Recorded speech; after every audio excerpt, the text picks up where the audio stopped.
was to look for love. She was a student that was doing awesome in the classroom, and she was working hard at her job. She was chasing her dreams. And then she met a guy who she thought was the one. They both worked very, very hard to get to where they were and to be successful. But on what seems like an ordinary spring night, she vanishes without a trace. Her parents are freaking out because this isn't like her. This is clear in their faces that something is wrong, something catastrophic. They obtained the last number that she had been texting with. I don't know what you want from me. Look, all we want is some information. As detectives piece together the facts, they learn of a love turned sour. Their relationship was tumultuous. They were arguing all the time. They fought all the time. She started to suspect he was cheating on her. You really think I'm stupid, don't you? No. I'm done. They know there has to be something bigger going on here. This is likely a matter of foul play.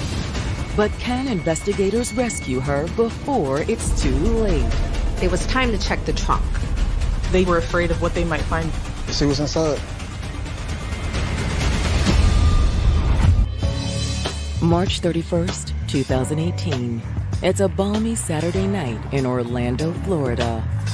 Orlando is just a working class area where you have great people, families that are just trying to do the best they can. It's the theme park capital of the world, so that draws a lot of people from all over the world. A lot of immigrants settle in Orlando because it's easy to find stable work at one of the many amusement parks. But at 11 p.m., one local couple is starting to worry about their eldest daughter, 23-year-old Vanessa Coakley. She should be back by now. Vanessa was living with her parents at the time. She left earlier that evening around 8 p.m. to go hang out with friends, but they hadn't heard from her since. Hours have gone by and no word from Vanessa. She has not returned home. She has not called her parents and said that she would be staying out for the night. And the next day, Vanessa had to go to work. It just seemed very out of character. She was actually excited about a new job that she was starting at Disney. Vanessa is not someone who goes and stays out all night and does a lot of partying. She works hard. Hi, you reached Vanessa. Sorry I missed your call. You want to leave your name and your number? I'll give you a call back. Bye. Vanessa, give me a call, a text, or something. Let me know where you are. After several repeated calls, no answer from Vanessa, her parents said, okay, let's go to bed and maybe we'll figure out things in the morning. Maybe she'll be back in the morning. But the next morning, their concern only escalates. Vanessa still isn't home. There's been no contact from her, no trace of Vanessa. Honey, still no answer from Vanessa.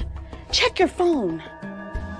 And this type of behavior is just not normal for Vanessa, especially being that she had to be to work the next morning very early. Her parents try calling Vanessa's job to see if she has clocked in. She never misses work. There's no way she would have done anything to jeopardize her job. But after speaking to her boss, their worst fears are realized. She didn't come to work today.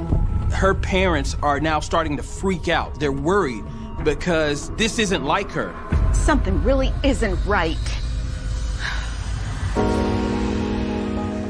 Born and raised in the French West Indies on the Caribbean island of St. Martin, Vanessa Coakley and her family immigrated to the United States after she graduated high school.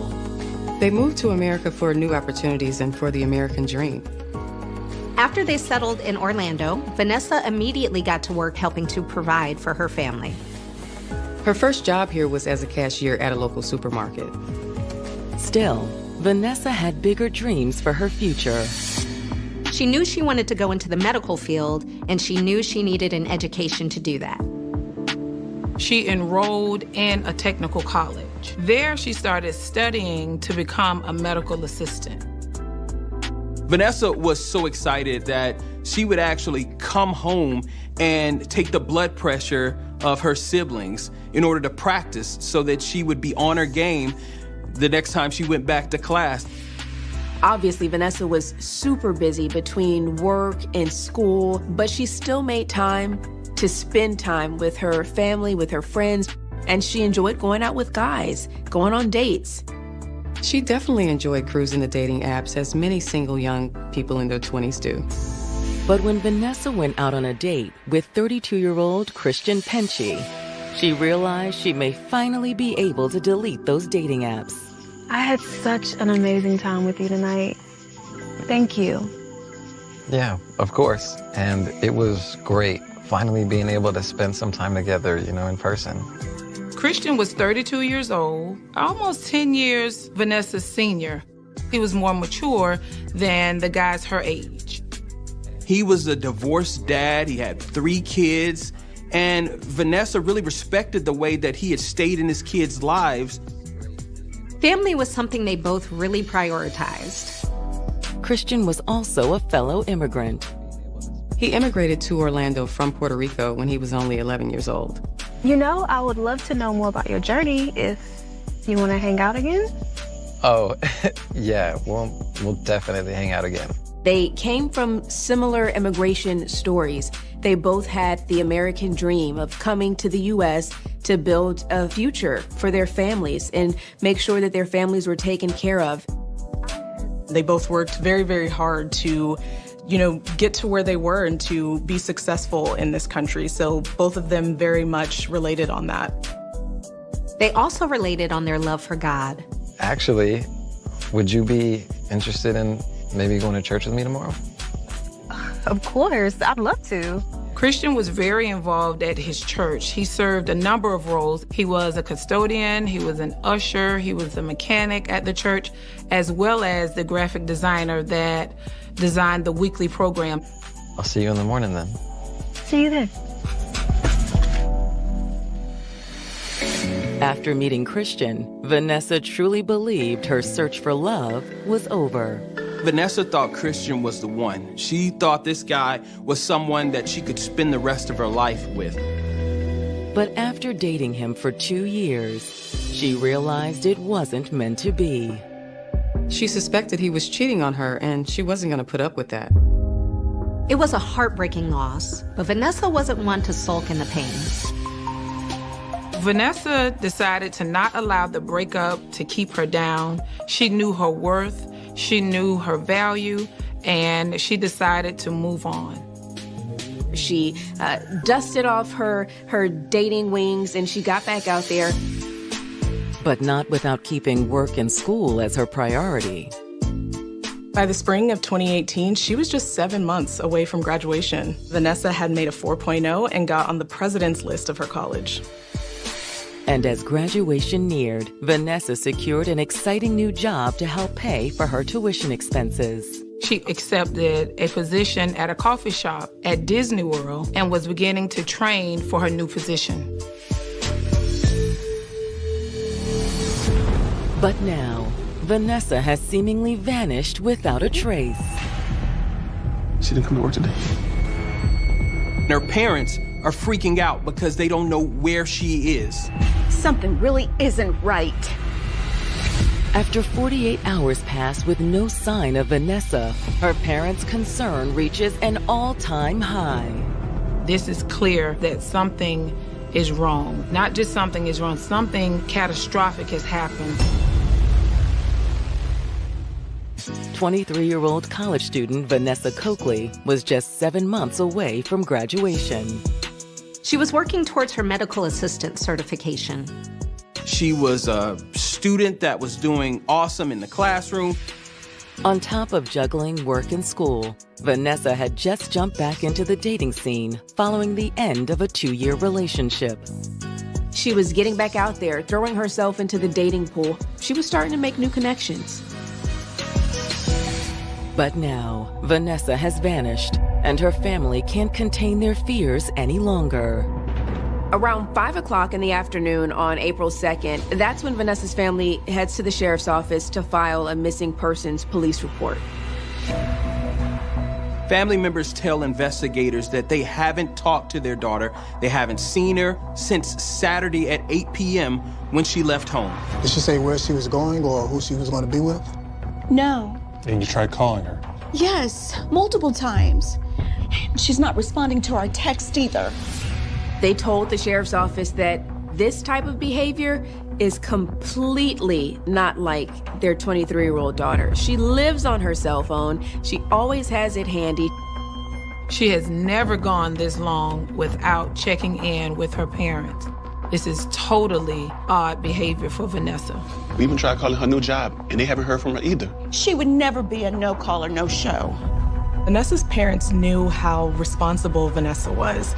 It was not like her to skip out on work or responsibilities. Vanessa's parents say they've been so desperate to track down their daughter that they've done some detective work of their own. Since Vanessa's phone is on the plan with her parents were able to reach out to the phone company to obtain the last number that she had been texting with. The number belonged to a man named Domingo Sandoval. But she's never mentioned his name before. He might be a friend from work or school.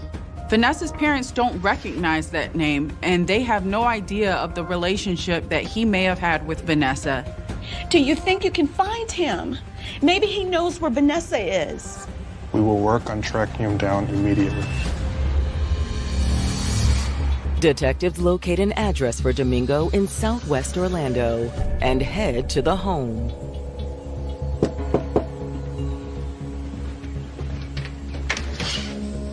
Domingo Sandoval? Yes? We have some questions for you concerning Miss Vanessa Coakley. Can we come in? But as soon as they mention Vanessa by name, Domingo freezes up. He gets cagey. And then a young woman comes to the door. What's going on? It's nothing, babe. I'll handle it. Okay. He agrees to speak to the police, but he wanted to talk to the police outside because he did not want his girlfriend to hear the conversation. Detectives can't help but find this.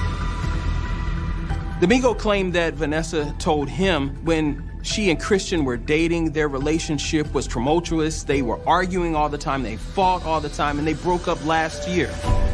The way she would talk about him, I don't know. It didn't sound like things were completely over to me. According to Domingo, Vanessa had recently told him that Christian had suddenly reached back out to her. And he was trying to win her back. Orlando investigators searching for 23-year-old Vanessa Coakley have determined that the last person she spoke to before her disappearance was a man named Domingo Sandoval.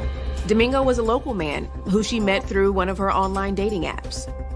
As investigators question Domingo about Vanessa's disappearance, he maintains that he knows nothing. However, Domingo says there's another man police should look into. Vanessa's ex, Christian Penshie. It didn't sound like things were completely over to me. He says that Vanessa told him Christian had recently reached back out to her, trying to get back together. Maybe she decided to get back with Christian, and that's who she went out with Saturday night. Look, I swear I had nothing to do with her disappearance. Domingo allows investigators to go through his phone. And as they're going through the text messages and calls, it seems like Domingo's story is adding up. The messages between Domingo and Vanessa seem innocent enough, and there's no reason for them to believe that anything he said wasn't true. The last two messages that Vanessa sent to Domingo were sent around 9 p.m. the day she disappeared. Vanessa sent a selfie and a text message that followed that said, "If I don't respond, I'm out." The text messages also appear to confirm Domingo's concerns about Christian Penshie. Vanessa had been complaining to him about her ex-boyfriend, Christian.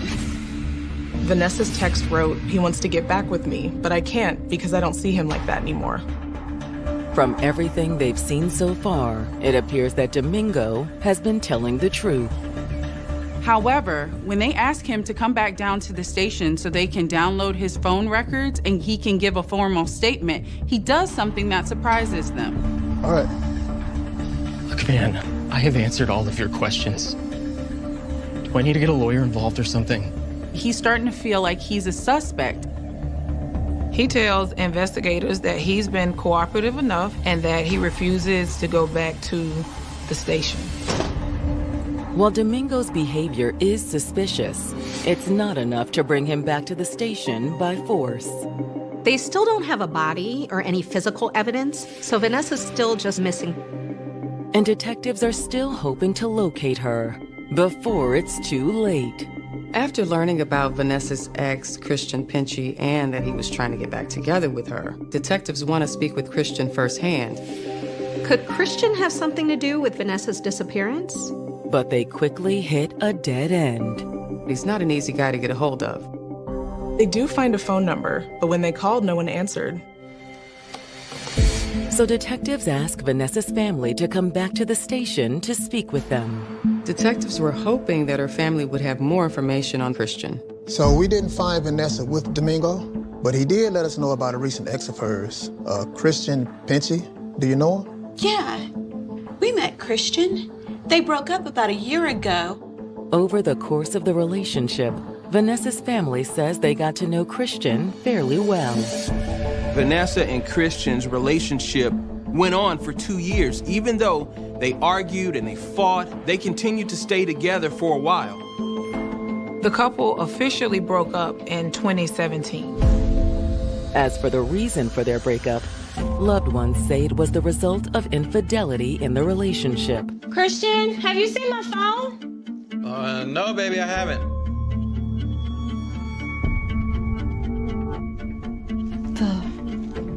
Christian! What are these? Those aren't yours? No! Vanessa started to suspect Christian was cheating on her, and she wasn't the type of person to put up with something like that. Who is she? Babe, what do you mean? She was a no-nonsense person. She was not going to tolerate cheating. So she decided to leave the relationship. You really think I'm stupid, don't you? No. I'm done. Wait, Vanessa! Wait! Do you think that maybe she was going to meet with Christian on the night that she disappeared? It's certainly possible. After speaking with Vanessa's family, detectives are determined to speak with Christian as soon as possible. Do you know where this guy lives? The address on his license and registration is no longer valid. He was living in an apartment complex in South Orlando. They learned that Christian had been staying at a motel that had turned into a condominium complex. She's able to provide detectives with the name of the apartment complex, but she doesn't know the specific apartment number. Detectives head to the location in search of Christian, hoping Vanessa is there with him. It's possible that she was ashamed of getting back with her ex and didn't want anybody to know about it. Maybe they were both laying low until they figured out their relationship. When detectives arrive, they make contact with the apartment manager. We're looking for someone named Christian Pinchy. Does he live here? It's not ringing a bell, but let me check my records. Unfortunately, the apartment manager isn't able to give detectives the information they're hoping for. The manager didn't find any record of Christian Pinchy living there. We do have some tenants who are currently subletting their apartments. My coworker Mike has that information. He'll be in later this afternoon. Okay, great. When he gets in, can you have him give me a call? Absolutely. All right, thanks. At this point, detectives are running thin on leads and short on hope of finding any trace of Vanessa, until her family makes another crucial discovery. Hi, Mr. Coakley. Around 6:30 p.m. on April 4th, investigators get a call from Vanessa's father. He says they had just found Vanessa's car abandoned in an Orlando parking lot. Okay, we'll be right there. When investigators arrived to the parking lot where Vanessa's car was found, they realized that it's right around the corner from her college. In the front seat, they are able to find Vanessa's book bag containing her school ID as well as her school books. Fortunately, there doesn't appear to be any blood evidence or any sign of struggle in the vehicle's interior. But after investigators finish searching the interior, there's one more place to look. So far, they hadn't discovered anything that really stood out, but now it's time to check the trunk. Investigators are scared of what they might find. Let's see what's inside.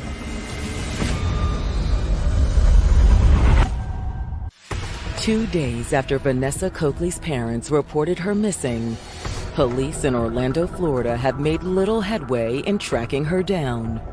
They were really coming up empty. They had zero leads on Vanessa's whereabouts.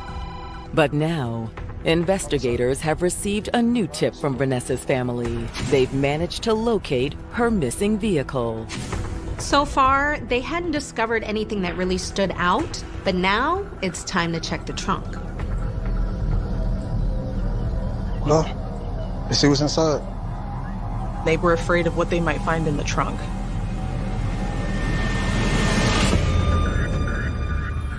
When they pop it open, they don't find any signs of Vanessa inside. However, they do find other evidence in the back of the vehicle. Vanessa's purse was found in the trunk, containing her credit card and her debit card, as well as her passport and other ID cards. Although Vanessa is still nowhere to be found, locating her belongings places an ominous cloud on the investigation.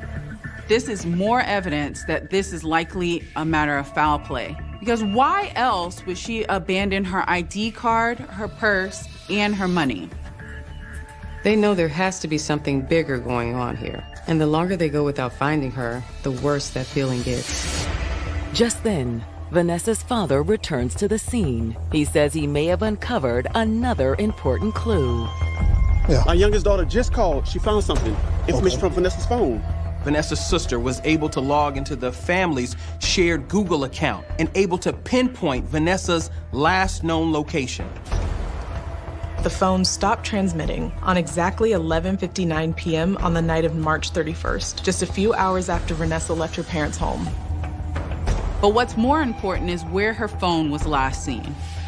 The condominium complex where police believe Vanessa's ex-boyfriend Christian was last living.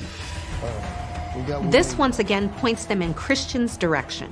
It's an amazing lead. Thanks. The family truly was an invaluable resource in this case. Complex, and has been subletting his unit under the table.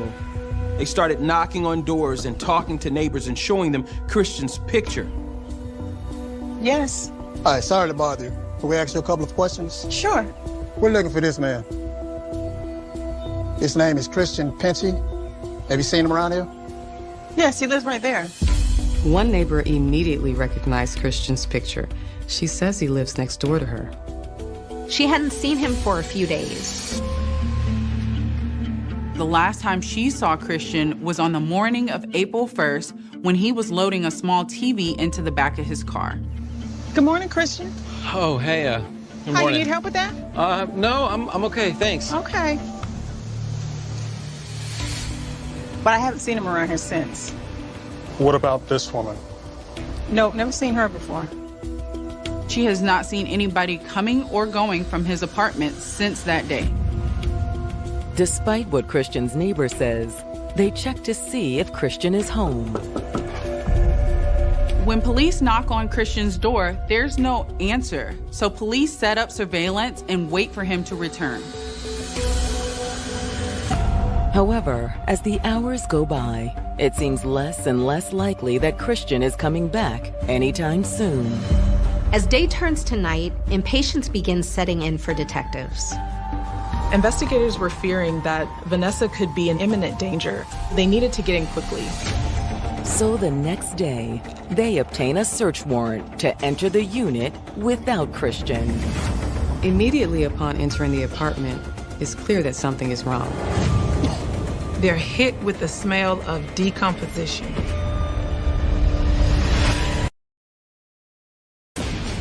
For 3 days, Florida police have been investigating the mysterious disappearance of young college student and Caribbean native Vanessa Coakley. Now, new evidence has led them to the apartment of her ex-boyfriend, Christian Pinchy. Immediately upon entering the apartment, it's clear that something is wrong. They're hit with the smell of decomposition. The smell leads them back to the bathroom. And in the bathroom, they discover what they've been dreading all along. Vanessa is buried face down in the bathroom under a bunch of blankets. It's clear Vanessa's death was the result of foul play. Gunshot wound. Vanessa's death was no accident. They were able to see that she had been shot in the head and left to die.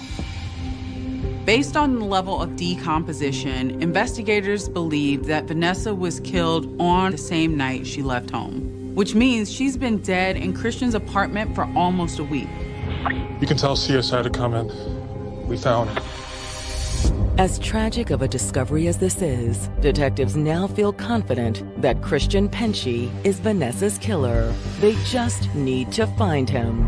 Investigators searched Christian's apartment from top to bottom, but there is no evidence that could point to where Christian may have gone. But since he took the TV with him, detectives have one idea on a possible way to track him down. Maybe he pawned the TV to make some quick cash before going on the run. When investigators check local pawn shops for their recent transactions, their hunch pays off. Just a few hours before Vanessa was reported missing by her family, investigators are able to determine that Christian made some sort of transaction at a pawn shop. And it wasn't a TV that Christian had pawned. In fact, it was a .38 caliber handgun. Detectives don't think this is just a coincidence. Investigators are confident that this gun is the one that was used to kill Vanessa, so they immediately seize it and take it in as evidence. But investigators haven't gotten any closer to tracking down Christian Penchie. They have officers scouring the city for him as detectives continue to search for leads. And it turns out police aren't the only ones looking for Christian. Police get an unexpected call from Christian's brother, Marco, who lives out of town. He's trying to file a missing persons report for Christian since he hasn't spoken to him since April 1st. The officer I spoke to said he could help me with locating my brother. Marco goes on to say he's worried about his brother because he's been going through a lot lately. He was recently fired from his job. Marco also knows that Christian bought a gun a few weeks earlier. And based on his recent depression, he's afraid that his brother could have done something to hurt himself. Marco says he has been looking everywhere for Christian and is convinced something terrible has happened. We're looking for him too. Why? He's wanted in connection to a local homicide. You mean, you think he killed someone? Marco has no idea that his brother is suspected of committing murder. He says this is completely out of character for Christian. Are you sure? Yes. His ex-girlfriend's body was located in his apartment. Well, we'll keep searching for him. But if you find out anything, you'll let us know, all right? Yes. But before police can search any further, they receive copies of Christian's most recent transactions from his bank. Once investigators get their hands on Christian's bank records, they get a crucial key to finding him. They find a transaction on April 2nd that stands out to them. He bought a plane ticket to Puerto Rico. After days of searching for missing woman Vanessa Coakley, Florida police discovered her body inside the Orlando apartment of her ex-boyfriend, Christian Penchie. No one knew where she was for over 5 days, and when they finally found her, she was gone. Vanessa had tragically been shot in the head. When the family is informed, they are crushed. They have basically been working just as hard as the detectives to find her. She was a beautiful soul. She did not deserve this. Now, after reviewing Christian's bank records, detectives believe they've discovered where he's hiding. There's a particular transaction on April 2nd that stands out to investigators. 2 days after Vanessa disappeared, he booked a flight back home to his native country of Puerto Rico. Investigators immediately reach out to the airline to confirm that Christian actually boarded the flight that day. He was definitely on that flight. Now it looks like investigators will need to call in assistance from Puerto Rico. Florida police reached out to authorities in Puerto Rico and basically explained the entire case to them. They immediately launch a manhunt in order to track down Christian and get him behind bars. But to everyone's surprise, Christian beats them to it. On April 6th, 1 week after Vanessa disappeared from her parents' home, Christian turns himself into law enforcement in Puerto Rico. He knew the jig was up. Christian is quickly extradited back to Orlando. And once investigators get him into the interrogation room, it didn't take long for Christian to confess to everything. I just missed her, you know? And I thought that we could work things out. Christian explained the weeks leading up to Vanessa's death, he had tried everything he could to rekindle their relationship. He realized he made a mistake and he wanted her back. She was right. I cheated. But I knew that I could make things right. Christian insisted things would be different this time. However, Vanessa wasn't having it. Despite Christian's efforts, Vanessa was reluctant to get back with him. Wasn't sure if she could ever trust him again. She was also interested in where things might go with Domingo, who she didn't realize was a cheater too. I didn't want to give up this time. So I invited her over to my apartment just to talk. And when he invited her to his home on the night of March 31st, she reluctantly agreed to join him. Hey, thanks for coming, Vanessa. Really means a lot. You're welcome. They talked for a while, and at the beginning, things seemed to be going well between them. But before long, an argument broke out. What did you want to talk about? Come on, Vanessa, it's straightforward. I've been asking you just for another chance to make things right. You're not listening. Christian, I'm done. Vanessa was still harboring some resentment around what had caused the breakup. She wasn't interested in giving him a second chance at a relationship with her. She was standing firm. I've told you I'm different. I do not believe you, Christian. I don't. But I need a minute. No, wait. No. Christian said that the argument escalated, and Vanessa went into the bathroom to be alone. And that's when he felt an overwhelming sense of rage come over him. And I just couldn't calm myself down. I was so angry that she wasn't getting it. When there is intense anxiety or anger and you're flooded with these emotions, it can shut down that judgment and planning part of your brain. So you are strictly in fight or flight. And during that time, it's very difficult to make rational choices, not make impulsive choices. He grabbed his gun and forced his way into the bathroom. What are you doing? There, he raised his .38 caliber handgun and shot her once in the head, killing her instantly. But once Christian came down from the high, he instantly realized what he'd just done. Oh, God. Oh, my God. He says that he started to panic. He didn't know what to do. Christian says he covered Vanessa's body with blankets. Then he tried to cover up his trail. He knew he needed to get her car out of his parking lot, so he drove it to another parking lot down the road and walked back home. He then disposed of her keys and her phone. I knew that I needed to get out of town, but I needed to make sure that my kids were okay. He said he dropped off his TV at his ex-wife's house just so he could see his kids one last time, but didn't tell them anything about what happened. Christian's next move was to get rid of the murder weapon. He pawned the gun at the pawn shop and purchased a ticket to Puerto Rico to go home. He thought he could hide out there, but despite all he had done to cover his tracks, he realized the police were hot on his trail. The guilt, it was just eating me. He decided to turn himself in and face the music.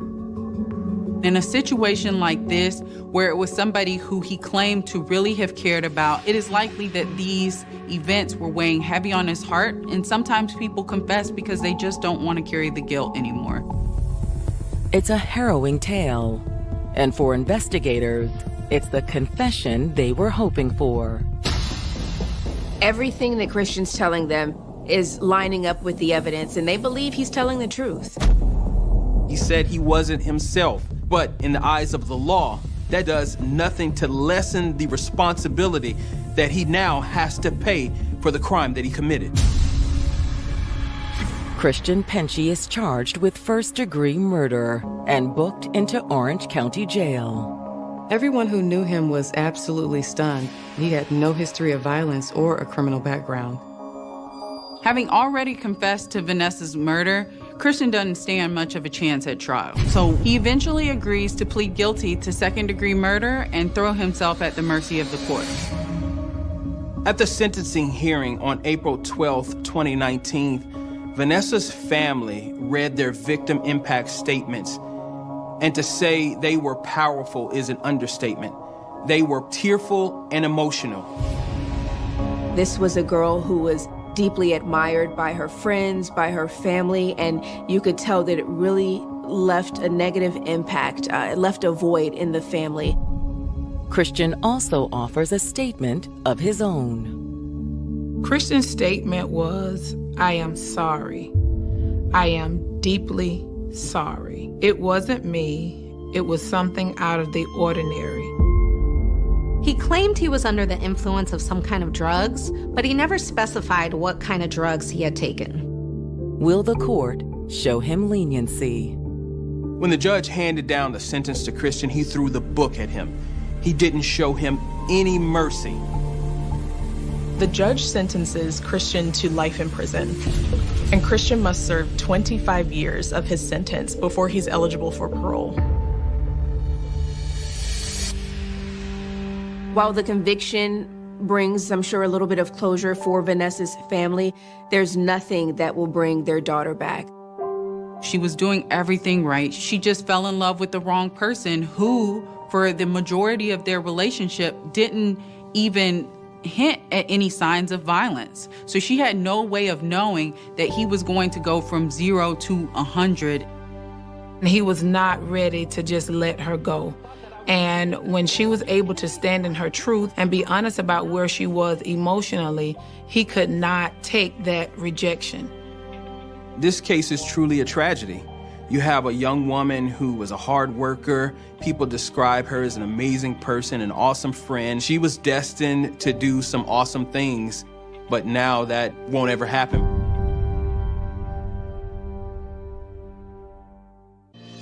They were two single parents sharing one common bond. When they met, it was perfect timing. They were both working towards a goal. She was smitten. He swept her off of her feet. But when gunshots pierce the early morning stillness, their romance is swept into turmoil. Somebody just got shot in the head out here. Oh my God, holy. She had one gunshot to her left cheek, one behind her ear, and then another in her forehead. It seemed like overkill. The homicide investigation will prove that sometimes evil hides in plain sight. The entire murder was caught on tape. Police believe she may have been targeted by one of her passengers. Next thing I know, he gets in the car, gets into the vehicle. It says what? Drive. Detectives learn that what initially seems like a job-related fatality is anything but. I'm noticing that she's uploading inappropriate pictures. That's like a pretty explicit photo. Yes, very explicit. This murder was fueled with anger and rage and distrust. She's standing next to a white SUV that matches the exact description of the getaway vehicle. This is a classic case of fatal attraction. When you hear, "Baby, I love you to death," be wary, because they just might. October 28, 2020, Baytown, Texas. It's a quiet night in this quaint Houston suburb. What people love about Baytown is the community is very close-knit. A lot of people know each other. It's oil workers. It's everything somebody would think of as far as hardworking, good old USA. By 5 a.m., one hardworking Baytown resident, Brenda Summers, is up and ready to start the day, but it will soon be hurled into chaos. Brenda was getting ready for work, and all of a sudden she hears a loud noise resembling a gunshot. When she looked out her window, she witnessed a person being shot in their car. Oh, my God. She immediately called 911.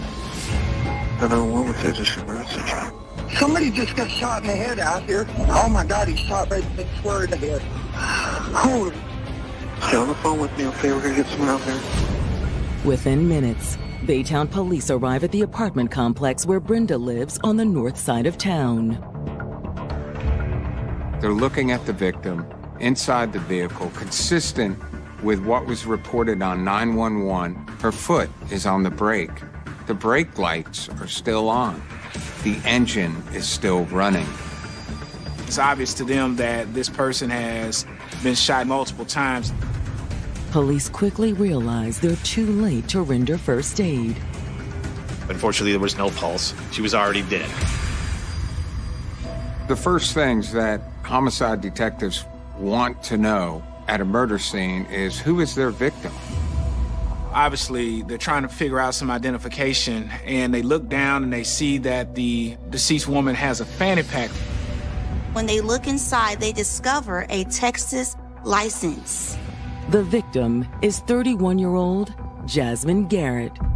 Once you know as a homicide detective who your victim is, you can start conducting what's called the psychological autopsy. Who is this? This is not just a body in front of us. This is a person. Born and raised in Indiana, Jasmine Garrett always had an affinity for the arts. Jasmine had such a creative mind. It didn't matter if it was arts, writing, that's how she expressed herself. She loved to read, she loved to paint, and people gravitated towards her because of that free spirit. Jasmine's the type of person that dreams big and has a big heart. Some people may say a hopeless romantic. Jasmine was eager to see what the world outside her Indiana hometown had to offer. She made a huge decision to move to a big city, and that city was Houston, Texas. Growing up in a small town, the lure of the big city can seem very enticing. And shortly after moving to Houston, Jasmine found love with a man named Calvin Ray. Calvin was another free spirit just like Jasmine, and they really connected over their love of adventure. But in 2018, the couple got some unexpected news that would change their life forever. Jasmine was pregnant with twins. One newborn is a lot, but two are overwhelming. So Calvin and Jasmine really struggled to stay afloat. And things became even more challenging when Jasmine lost the help of her partner. Jasmine's boyfriend and the father of her two twins got into some legal trouble, unfortunately, and was sent to jail. Jasmine was already facing the challenges that come with being a new mother, but now her partner has become locked up. She really needed some help. So Jasmine reluctantly sent the twins to live with family members in Indiana, while she worked to create a stable environment for them in Houston. She was making decisions that would help benefit them in the long run. Jasmine was on her grind. Her main focus was affording an apartment and getting her children back. She's working 12-hour days as a driver with rideshare companies to save up money so she can get an apartment of her own and have a place where her children can come to. The last thing on Jasmine's mind was finding romance. But one night on the job, romance found her. She picks up a handsome passenger named Robert. He's a protector. Before long, the two were inseparable. They were so wooed by one another. They had already started planning to create this life with one another. They ended up leaning on each other. They became each other's person. So how did Jasmine end up shot to death in the Houston suburb of Baytown? She had one gunshot to her left cheek, one behind her ear, and then another in her forehead. It seemed like overkill. Homicide detectives look for things that are out of the ordinary, disorganized. What is it about this scene that is telling this story. They see a sign on her dashboard that indicates she's a car share driver, which provides investigators with their first lead. Was Jasmine picking someone up at this apartment complex? Police believe she may have been targeted by one of her passengers. In October of 2020, single mom Jasmine Garrett was on the grind. She gets with a rideshare company, starts making money that way. Jasmine was working 12 hours a day so that she could save enough money to get her own apartment, get her children back. Jasmine was determined. She was going to make something of her life. And when she picked up a charming passenger, Robert Roberts, she thought she'd found a kindred spirit. The two of them were forging a very tight relationship, providing each other the support that they needed in order to be successful. But now Jasmine has been found shot to death at an apartment complex in the Houston suburb of Baytown. Crimes such as this you really don't see very often in Baytown, Texas. They are trying to figure out what in the world just happened. Investigators immediately notice that her rideshare sign is lit up. They also noticed that her cell phone was missing. And so the police ascertained that this could have been a robbery by one of her potential passengers. There was stippling present on the gunshot wounds, which means she was shot at very close range.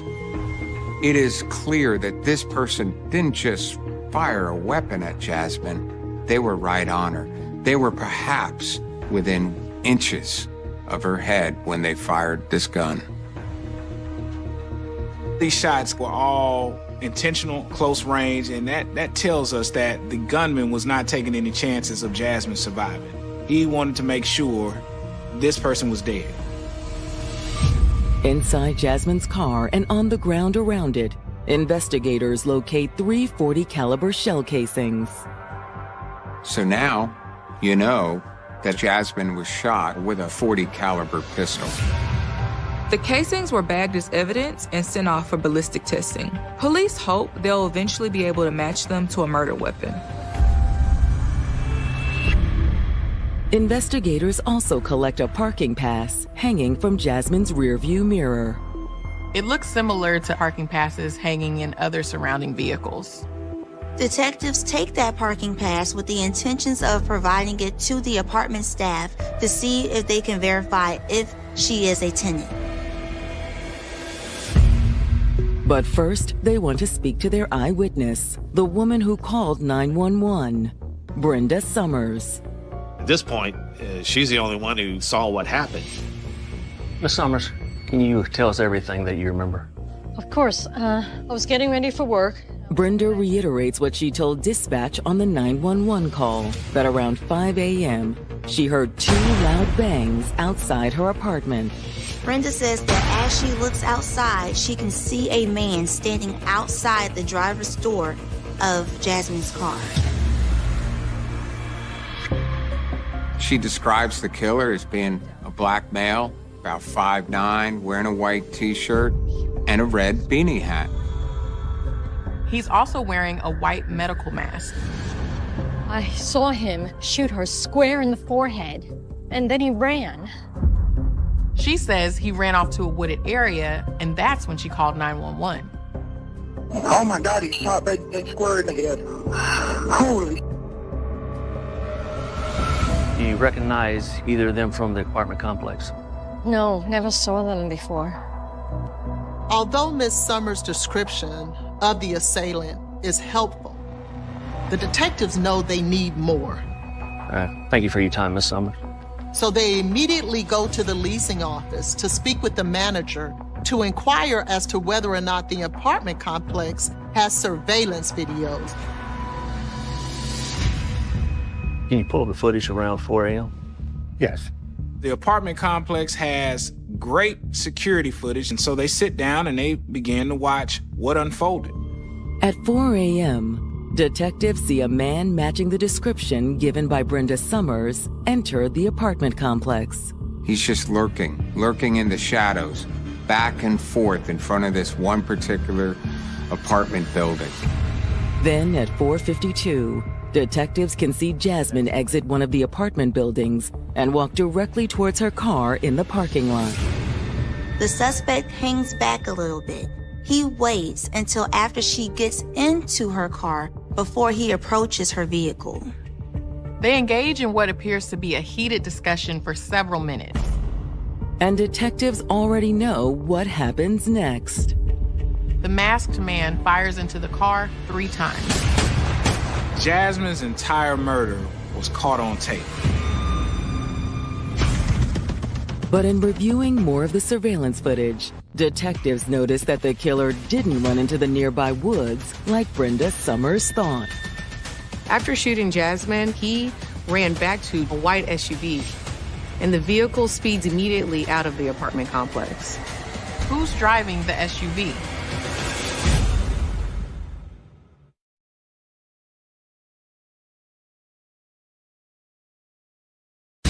Within hours of Jasmine Garrett's murder, police have discovered surveillance footage that shows the entire shooting go down. But several questions still remain. Who is the masked man who shot her? And who is driving the white SUV that drove him from the scene? When they roll back the footage, detectives see the white SUV arriving at the apartment complex just after 4 a.m. So they're pretty confident the killer wasn't a resident of the apartment complex or someone Jasmine was picking up a part of a rideshare. This murder was not a random robbery. Whoever killed Jasmine had her as a personal target. This killing was planned and premeditated. Unfortunately, though, detectives can't make out the getaway vehicle's license plate. Can you zoom in more than that? Unfortunately not. Investigators are very frustrated during this time. It's almost too good to be true. It's not every day that a murder takes place that you can see it on footage, but you're missing so much information. In hopes of trying to get more information about that white SUV, detectives assemble a group of foot patrol officers to kind of canvass the area. Okay, let me know as soon as you find anything. With that search underway, detectives have more questions for the manager of the apartment complex. Detectives were not sure as to why Jasmine was in the apartment complex in the first place. They didn't know whether or not she was there to drop off or pick up a passenger, or if she actually lived there and was about to start work that morning. Now, after looking at the surveillance video and seeing Jasmine exit one of the apartments, their belief is she possibly lived there. Found this in the car. Investigators hand over to the staff the parking pass that was found in Jasmine's car. That's one of my passes. However, it's not a resident parking pass. The apartment management said, that's a visitor pass. That's not what the residents have. Do you have records of tenants and visitors? Yeah, let me look. They were able to track down who provided that visitor pass. The pass is linked to an apartment being leased by a man named Joel Pratt. They make contact with Joel and bring him into the station for an official interview. Listen, appreciate you coming in. I'm sorry we have to meet like this, all right? But we do need to sit down and see if we can help us out. I'm going to sort of go over everything again, all right? So, what do you know her as? What's her name? What do you call her? Jazzy. Jazzy? Mm-hmm. Her name is Jasmine Garrett. Joel says he and Jasmine became fast friends after she moved to the Houston area in 2016. It was completely platonic. Joel is a gay man. And when money got tight for Jasmine after the birth of her twins and their father's incarceration, Joel was there to help. She asked Joel if she could crash on his couch for a while, and he agreed. Joel provided that safety net for her as she was getting her finances back on track. He gave her a place to stay. You talk to her throughout the day of your stay, correct? Mm-hmm. Is that common? Y'all talk, text, phone call, whatever? Talk, text. While she's out working. Everything seems to be fine? Joel remembers the evening before that Jasmine had come home pretty late, and she appeared to be really tired from working a 12-hour shift. Hey. Tired. Long day, huh? Very long day. And they spoke for a little while, telling him about their day. And then she crashed on the couch. And she seemed perfectly fine. She was tired. Didn't indicate any issues going on that day. Or just seemed like a normal driving around doing her business day. It was just like a really big problem or something like this. She would have let me know. The detectives have no reason to doubt Joel's story, and he doesn't appear to resemble the shooter in the surveillance footage. They can easily rule him out as the person who killed Jasmine. But they have to wonder, does he have any idea who did? They ask him if he knows anybody who would want to harm Jasmine Garrett. To detectives' surprise, Joel has an answer right away. Joel tells detectives that she had been involved in an on and off again relationship. They had the problems. They were going through it and everything like that. She would tell me about it. She would tell me everything, but she told me about it. Who's this guy? Albert Roberts?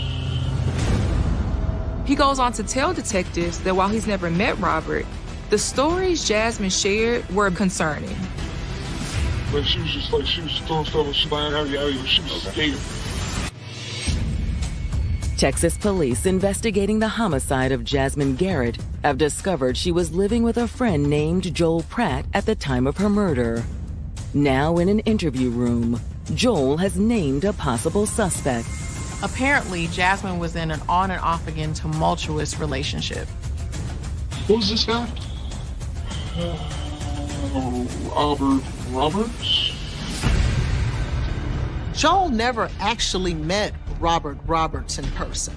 He had only heard about Robert from the stories that Jasmine told him, and those stories were pretty horrific. Him and her had some problems earlier this year, and they got into an argument. Joel told detectives this one, just bizarre story involving Robert and Jasmine. She had to go up.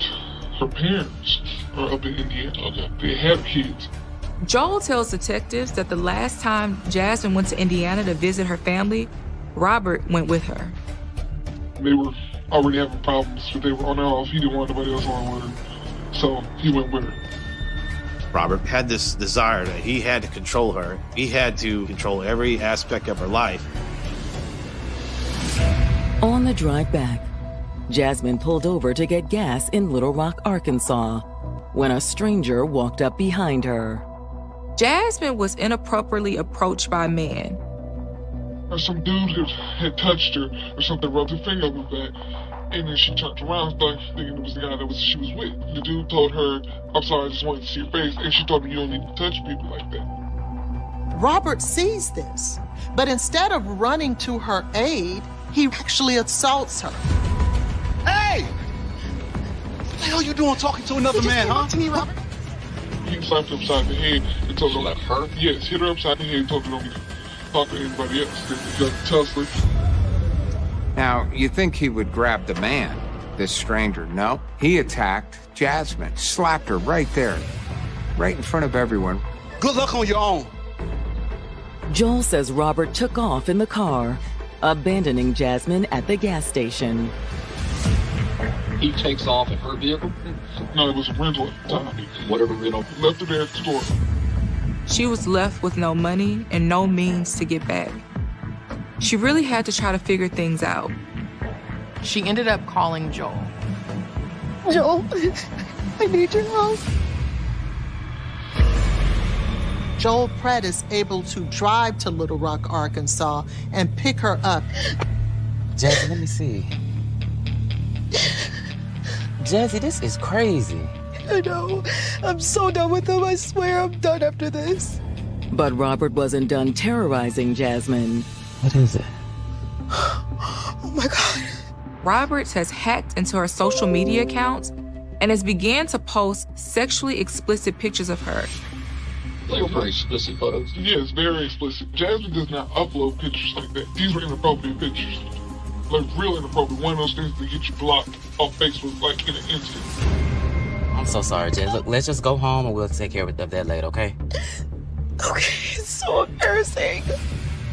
Joel says when they got back to Houston, Jasmine took legal action against Robert. She made a report about that in Houston? Yeah, she made a report. She had a big knot right here and it had stitches in it, and then she had a stitch on her lip. She looked like a fish for like 3 days. The domestic violence case against Robert was still pending, but Jasmine was relieved to have him out of her life. However, Jasmine's relief was short-lived. It was a short period where she had begun to relax. But then one day, Joel says that he came home and he found Jasmine frantically packing her bags. I walked around the corner and said, "Hey, Jazz, you all right?" She thought I gotta get out of here. What happened? I gotta go. It's not safe for me here anymore. She saw Robert and he had a gun.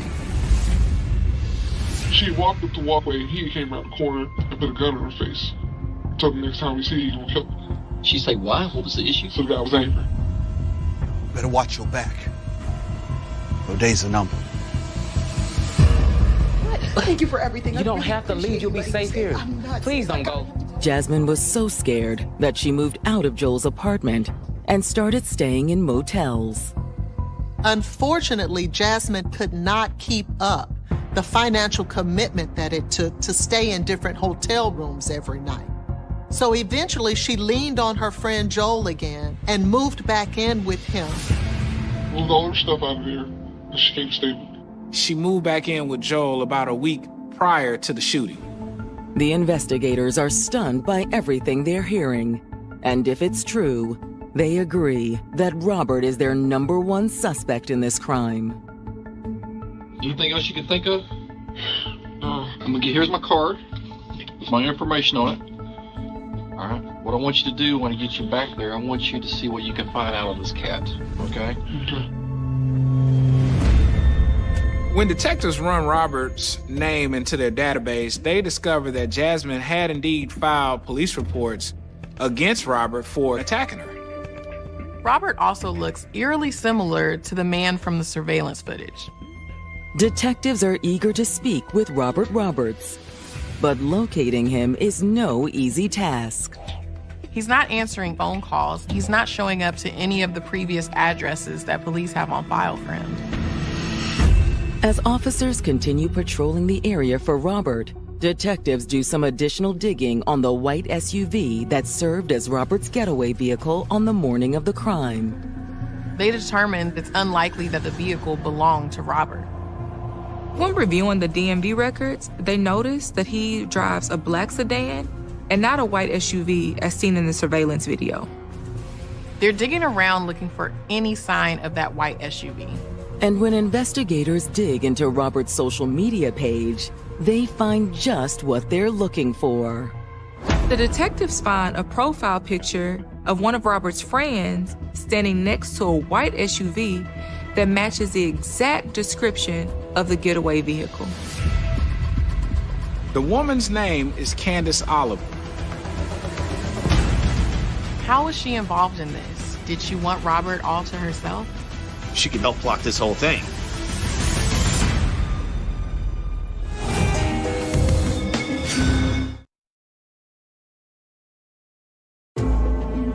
With a history of abuse exposed, Jasmine Garrett's ex-boyfriend, Robert Roberts, has become the prime suspect in her homicide investigation. But police believe he had a willing accomplice. Someone driving a white SUV was Robert's getaway driver on the morning of the crime. They were able to find the identity of the person who owns the white SUV. Her name is Candace Oliver. Investigators are having difficulties tracking down Robert. So in the meantime, they shift their focus to Candace. Police bring Candace back to the Baytown police station for questioning.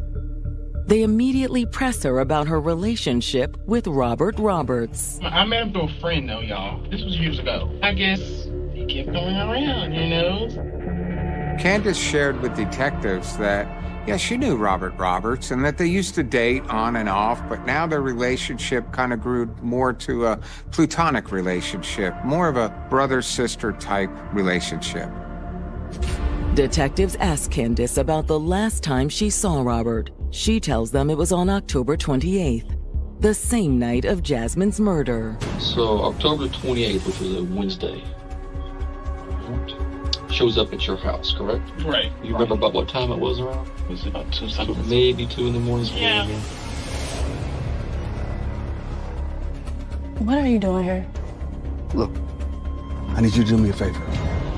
Robert asked her, I need you to drive me somewhere. Oh, Robert, it's 2 a.m. Please. So he never called you ahead of time, text you, message you, anything about, hey, what's going on? Can I come out? I want to come out or anything like that. Nothing like that. Just showed up. Yes. It was really shocking because I haven't seen him for a minute. And he's like, yeah, take me somewhere. I was like, where can I take you? You owe me after this. Where are we going? I'll explain to you on the way. But come on, we gotta hurry. You asked him, where do you want me to take? What do you tell you? He said, just drive. Once in the car, Candace says Robert began directing her towards Baytown. It was a quiet ride. Did he tell you where to go? No, he just said, go here. All right. So what do you mean, go here? Did he give you like a location to drive to? You put in your phone like directions? Or did he say, go here, here, here? He just said, here and up. Candace told detectives that she continuously asked Robert, what's going on, where are we going, why are we going, but Robert refused to tell her and just only simply stated, just keep driving. You're not even asking him, well, we going out here, who you to see? I kept asking him that the whole time. He was not trying to give me any answers. The drive from Spring to Baytown, or really, the west end of Houston to the far east end of Houston, can take anywhere between 30 minutes to an hour. It's a long time to be in a car with somebody and not know your destination. Candace says they eventually arrived at a Baytown apartment complex. I just parked. I cut my car off. And I just sat in the car. And what did he do while he's there? He got out the car. Candace says she never saw Robert with a gun. He gets out. He's got nothing with him. No. In other words, he's not carrying anything. That's what I'm kind of shocked. Gets out and starts walking around. Or walks away from the vehicle. Right. Okay. And it was so dark, I didn't see him anymore. When detectives asked Candace what it is she thought Robert was there to do, she says she's unsure, but figures he was there to see another woman. He probably got women all over, you know what I mean? It ain't no man you gonna listen. My mama would say anything that's open at 12 and above is nothing but legs. I'm a woman, so in the back of my mind, what woman you want to see now? Candace does tell detectives that in the past, Robert had mentioned a young lady by the name of Jazz, but that she had never met her personally. After waiting for about 10 or 15 minutes, Candace began to call Robert to inquire as to what's going on. I had called and said, what's going on? It's time to go. What are you doing? You know what I mean? What does he say? He hung up the phone. About 30 minutes later, Robert finally returned. Okay. When he got back to the vehicle, was he just walking, running, jogging? He was walking. He's walking. Everything seemed normal. Yes. She says he didn't seem nervous or suspicious at all. Next time he gets in the car, we leave. Gets into the vehicle. He says what? Drive. Candace says he didn't say anything about who he came to see or what he was there to do. Candace tells detectives that she never saw Robert with the gun, nor did she hear any gunshots while she was waiting for him to come back to the vehicle. Her story is certainly suspicious. It's possible that she knows more about what happened than she's letting on. In an attempt to encourage Candace to be more forthcoming, they decide to show her the crime scene photos from Jasmine's murder. This is what we're working. That's what he did. That's what he did. That's why we're at this point right now. That's Jazz. Guess who drove him to the crime scene? And drove him away from the crime scene? Exactly. Guess who's involved in it? Yes, ma'am. Despite her loyalty to Robert, she agrees to go on record that the man in the footage is Robert Roberts. This is him. That looks like him. Yeah. But where is Robert now? They have their case. They just don't have him. Police in Baytown, Texas finally have enough to arrest Robert Roberts for the murder of his ex-girlfriend, Jasmine Garrett. His reluctant getaway driver, Candace Oliver, has positively identified him as the shooter in surveillance footage. This is him. That looks like him. Yeah. While the evidence seems to be ironclad and squarely pointing at Robert as the shooter, there's one issue. They still don't know where Robert is. Candace said she hadn't heard from him since the night in question. They have him at the location. They have him in the vehicle. They have him captured on tape. They have their case. They just don't have him. Weeks go by without any sign of Robert until April 13th, 2021. Baytown police get a tip that Robert is hiding out over 300 miles away in New Orleans. With the help of New Orleans police, they're able to arrest him without incident and extradite him back to Texas. They're hoping that they're going to get a confession out of him. Mr. Roberts, I'm Detective Zukas, Detective Gonzalez, Baytown Police Department. Let's sit down and speak with you, good man. But Robert refuses to give a statement, let alone a confession. Robert asserts his right to have a lawyer present, effectively terminating the interview. I'll talk to you guys when I have my lawyer for you. Anything you want to know when I have no lawyer. Okay. So you don't want to talk to you locate or speak with your attorney, correct? My name, man. Regardless, investigators have what they need to charge Robert with first-degree murder. They don't have Robert's confession. They don't need it. They're convinced that they have enough evidence and enough information to convict Robert Roberts of this horrible murder. And when his trial begins in September 2023, prosecutors present their theory. They have the story to tell of Jasmine and Robert. Started off as two people who leaned on each other, who cared about each other. But also a story of rage and envy, a story of domestic violence, a story of abuse. The next time I see you, I'm gonna kill you. Once Jasmine found out about Robert's true colors, she did everything she could to leave him, even filing domestic violence charges. The prosecution's theory is that Robert couldn't get over it. Prosecutors believe that Robert was fueled by anger and distress and that he had to control Jasmine. He knew that she had filed domestic violence charges against him, and he knew that was the ultimate sign that he was losing control over her. Prosecutors argued that Roberts would do anything to control Jasmine, including taking her life. And on the evening of October 28, 2020, that's exactly what he did. Prosecutors say that night Robert drove to the home of his friend, Candace Oliver, and asked her for a ride. I need you to do me a favor. They claim this was a careful calculation to avoid his own vehicle being seen at the place of the crime. I'll be right back. He waited and lurked outside in the shadows. He waited for his opportunity to trap Jasmine in the confines of her vehicle. The fact that he was able to wait for her to come out shows that this wasn't only a crime of passion, it was premeditated and it was planned. As she was getting into her car, Roberts revealed himself and confronted her. Hey, yo, Jazz, we need to talk. Robert, what are you doing here? So you really thought the police was gonna help you, huh? Robert shot her 3 times in cold blood, killing her instantly. For some reason, he took her phone. Investigators aren't entirely sure as to why. Oh my God, he shot right square in the head. Holy. While a neighbor called 911, Robert fled back to Candace's SUV and returned to her place in Springfield. If it had not been for the surveillance video, Robert may have gotten away with this.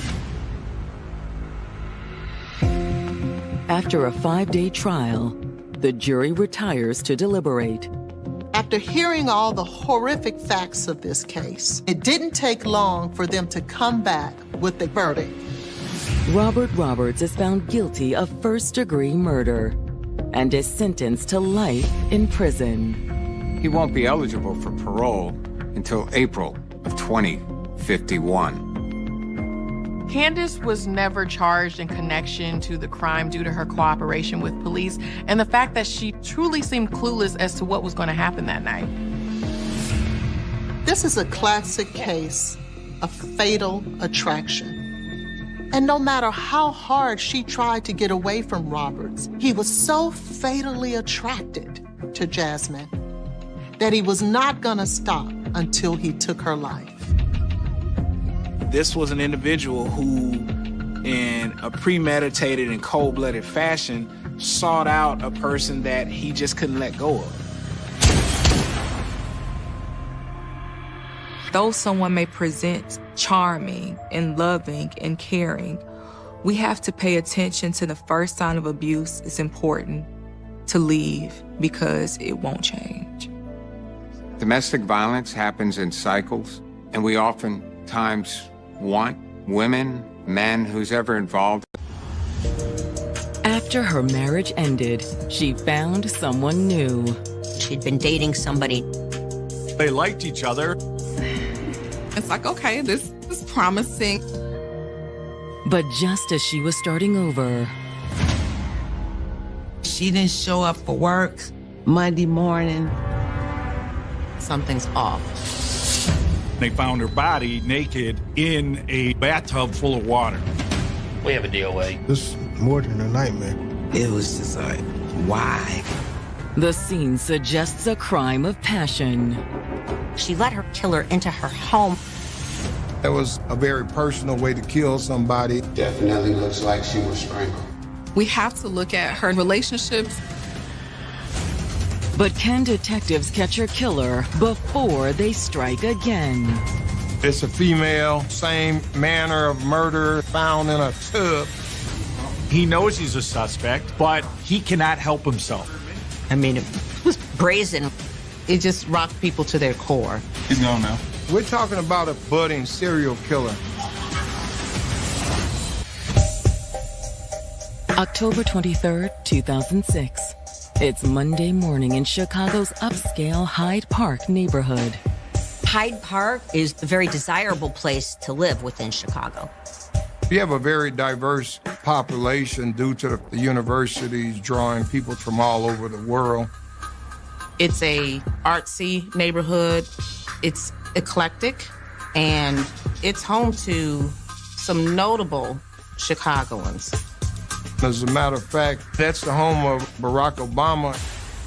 But this morning, Hyde Park resident Janice Ordich seems to have vanished. Her family had been trying to call her since Saturday.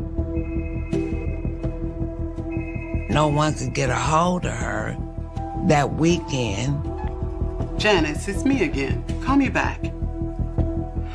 They kept calling her phone and she didn't answer. I had a bad feeling. I had a feeling of doom because it was just unusual for her not to return a call. So Janice's sister tries calling her workplace. That's when her worry kicked into overdrive. She never showed up. When she didn't show up for work Monday morning, that kind of sealed the deal. Did she call in sick? We haven't heard from her. She's never been a no call, no show. She was dependable. She was very punctual. This is not normal. Alarm bells are ringing. Something's not right. Her worry mounting, Loretta calls the property manager at her sister's apartment building. I asked the super to go up there and check. I said, maybe she might have fell in the shower. Maintenance. Hello, Miss Ordich? Maintenance. With no answer, the manager lets himself inside. He immediately sees that something's off. Hello? There had been a lamp knocked over, a stool was knocked over, clothes everywhere. Could tell that something had happened out in the main living room. There was a struggle. Mrs. Ordich?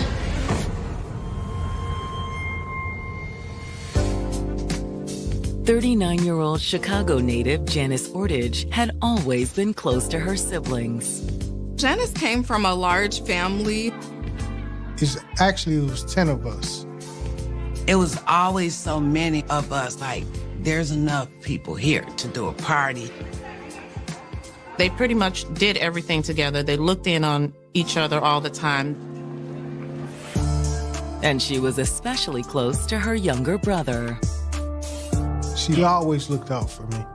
I mean, she was just always there for me when I needed it, whatever type of situation I was in. She was really just beloved by her family. And she was equally loved by her coworkers. She was a medical scheduler at a local hospital. In fact, Janice had worked in the same medical facility as one of her sisters. And she had a bunch of friends on her job. She was just a people person. She loved helping people. But as much as she loved her job, she liked to get away, too.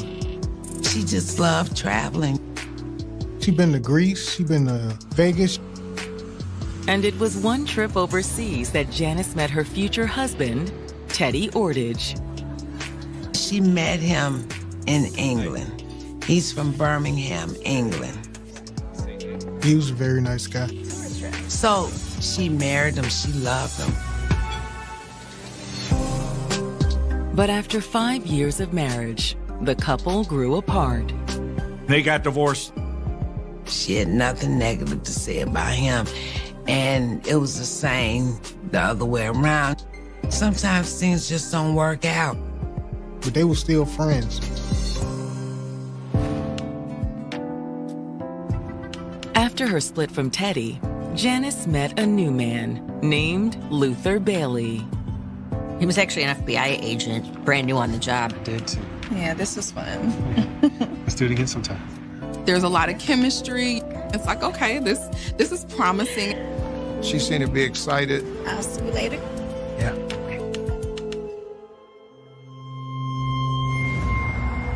But now, the family has lost all contact with Janice for more than 48 hours. They tried to call her, and it just kept going to voicemail. And then she was a no-show for work. And she wasn't that type of employee. And when her sister asked the building manager to check on Janice, he found her apartment in disarray. Then he alerted the family like, hey, I think we need some type of official help from law enforcement.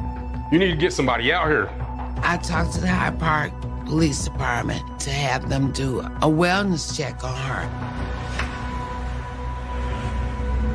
When officers arrive, the building manager lets them into Janice's apartment. They like, well, somebody's already been in the apartment. They're basically following up a missing person investigation. Noting the signs of a struggle in the living room, officers clear each room. They entered the bathroom, and that's where Janice was discovered. They found her body in a bathtub full of water.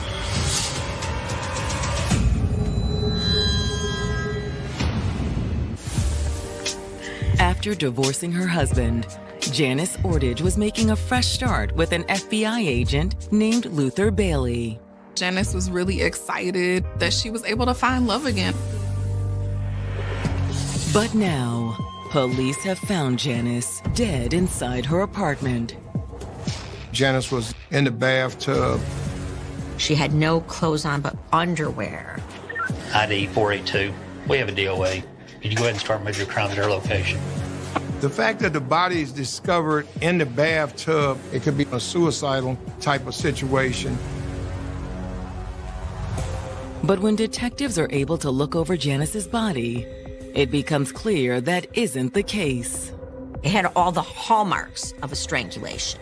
Blood vessels had burst in her eyes. She had bilateral retinal hemorrhages. She had deep bite marks to her tongue. It definitely looks like she was strangled. It's a homicide investigation. It also appears that Janice has been dead for some time.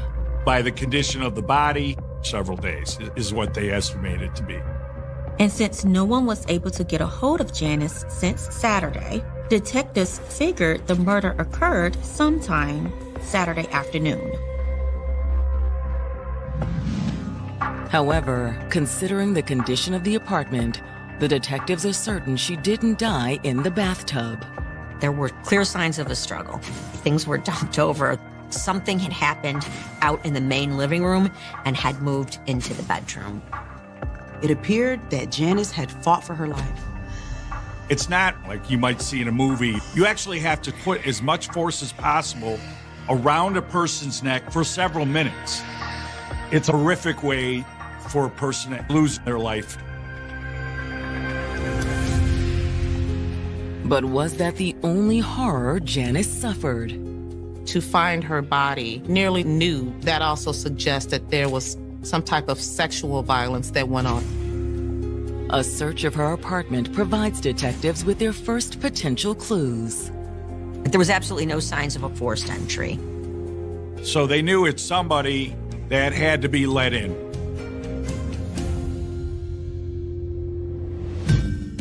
And in the living room, the detectives make an intriguing find in the cushions of Janice's couch.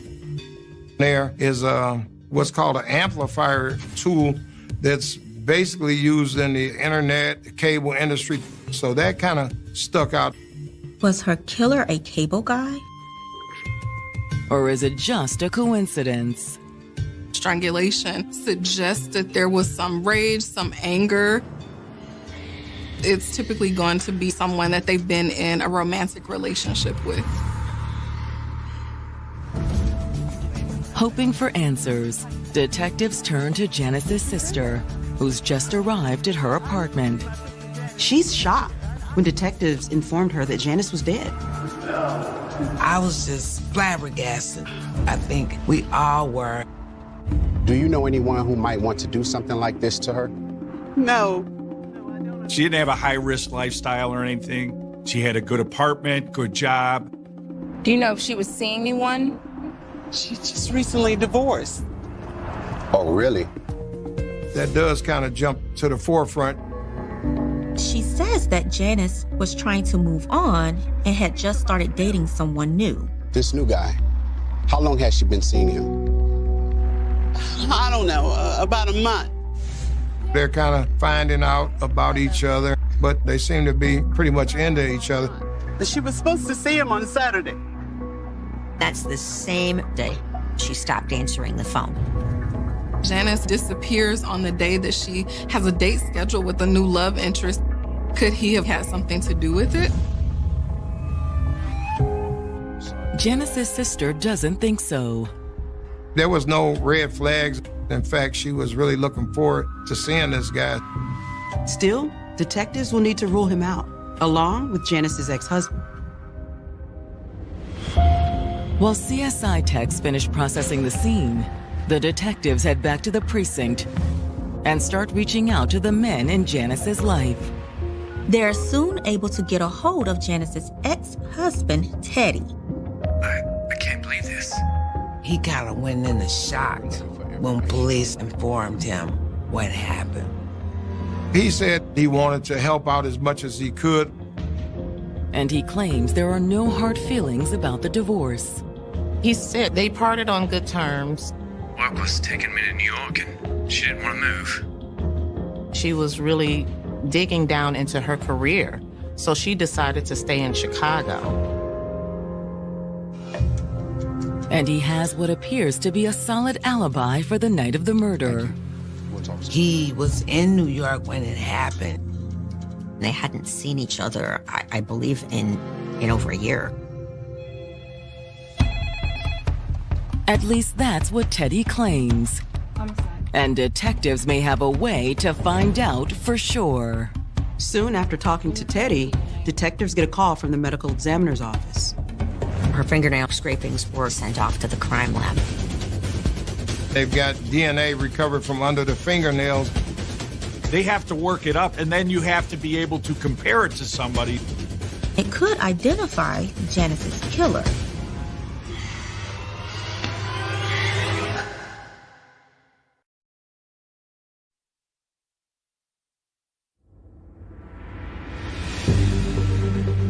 Detectives investigating the murder of Janice Ordich have just learned that the medical examiner has found what appears to be traces of DNA underneath her fingernails.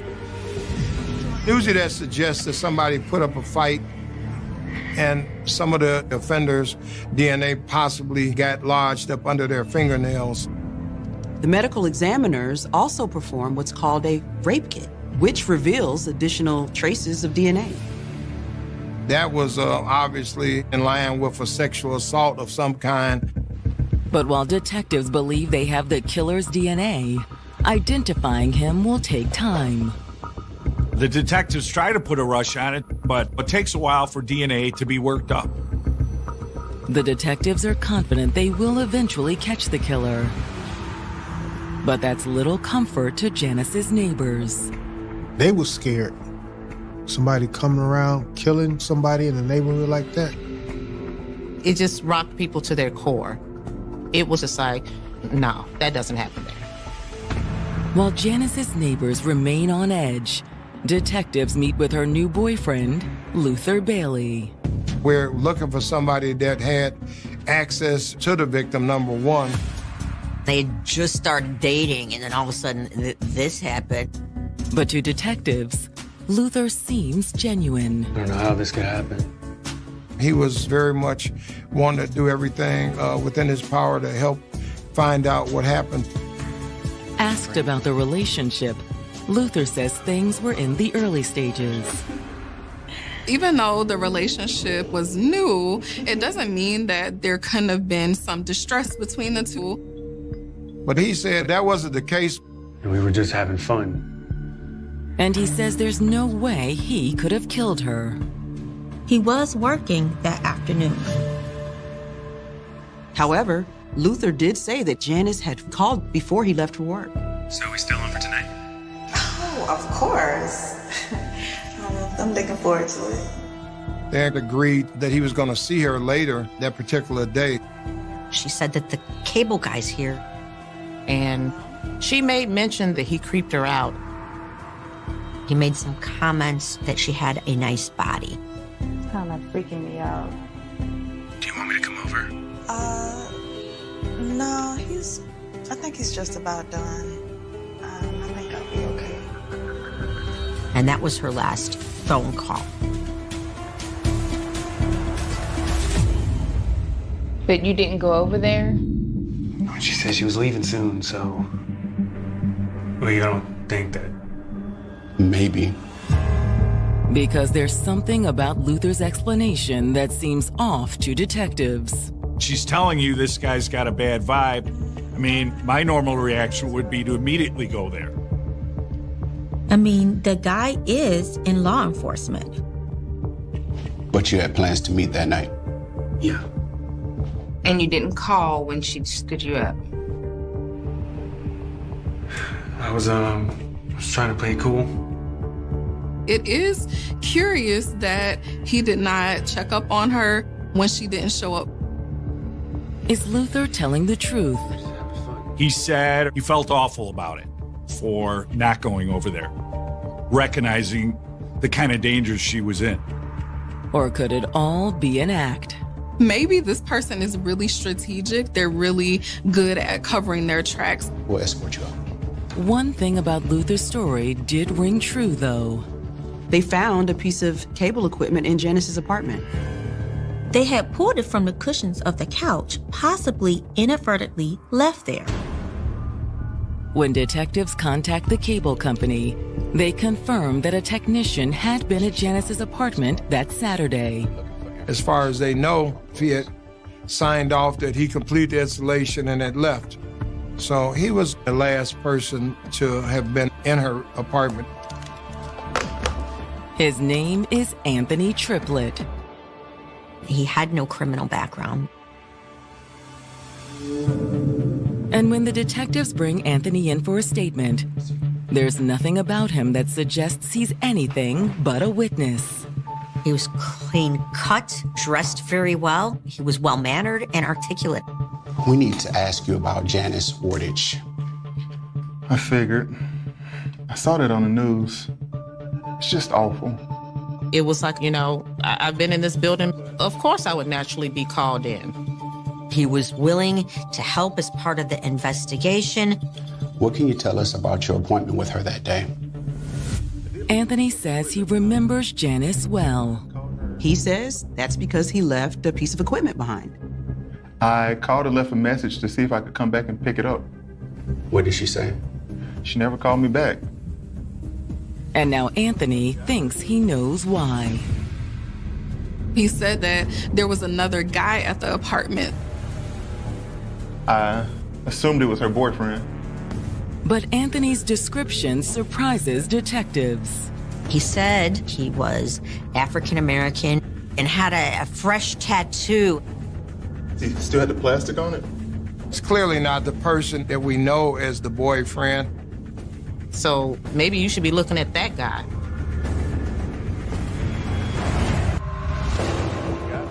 Cable technician Anthony Triplett has just told the detectives investigating Janice Ortage's murder that when he went to her apartment for a service appointment, her boyfriend was with her.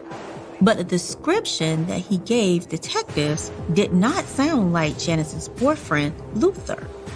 He actually shares that there was someone who had dreads and a goatee. She could have been seeing more than one person. And that's not all that Anthony has to say about the mystery man. He was being kind of hostile towards her. He goes on to say that the guy was a little hostile. What do you mean hostile?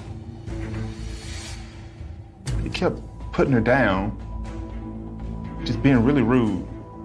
So much so that he basically had to step in at one point and ask the person to leave. What did you just say to me? You heard me. He's a big dude. He played football. He's probably about 240 or so. So what happened? He left. All right. He stood up for her. He becomes the protector. And that was the end of it. He's gone now. Or had Anthony humiliating the man actually made things worse? Maybe this guy came back after Anthony left, even madder than before. That explains the violence. But can Anthony explain what Janice supposedly told her boyfriend Luther? She told Luther that Anthony had been coming on to her. No, it wasn't like that. Okay. She was upset. It's okay. He's gone now. He maybe in passing said, "You're much too good for that kind of treatment." He doesn't know how she possibly could have misread that. The detectives aren't entirely sure they buy Anthony's explanation. But they will need to try and locate the mysterious man with the dreadlocks. Obviously, we're not just going to take their word for it. It's a kind of an unusual story, but it's also not beyond the realm of possibility. And Anthony doesn't act like someone with something to hide. He is very cooperative. He comes in willingly. He submits his DNA. The detectives send Anthony's DNA to the crime lab and start looking into his story. They checked the voicemail messages, and there was a message from Anthony Triplett saying, "I left behind a tool." It does make you think, okay, well, maybe he had nothing to do with this. Following up at Janice's apartment building appears to offer further confirmation. Based on the description that Anthony Triplett gives to police, they do a canvass. They did actually find someone who meets the physical description of who the cable guy says was in the apartment. Somebody who had gotten a fresh tattoo that lived in the building. His name is Jordan Benson. Brought in for questioning that afternoon, he admits that he knows Janice. Did you know Janice? Yeah. We were neighbors. Still can't believe what happened to her. He also denies that he had anything to do with her death. In fact, Jordan claims he was working when the murder occurred. Like Anthony, he was more than willing to cooperate with investigators. He willingly gave his DNA. Between Jordan, Anthony, and Luther, the police have 3 possible suspects, but little in the way of proof. Everything appears to depend on the DNA results. And while the detectives wait, Janice's family grieves. When I got to the funeral home and saw my sister's body, it broke my heart. You know how football players have a black line drawn on there? That was both of her eyes. And I said, we're not gonna show her like that. It was a closed casket funeral. Family members came from all over. She had a lot of friends that worked with her. They came to the funeral. People were just still shocked. But as weeks pass with no progress in the case, their shock turns to frustration. It was horrible. I mean, I couldn't function. I couldn't focus. I was just really waiting on the police to tell us something. And they're still waiting when on December 8th, the police get called to the scene of another murder. Was in a modest neighborhood. She was found in a bathtub full of water.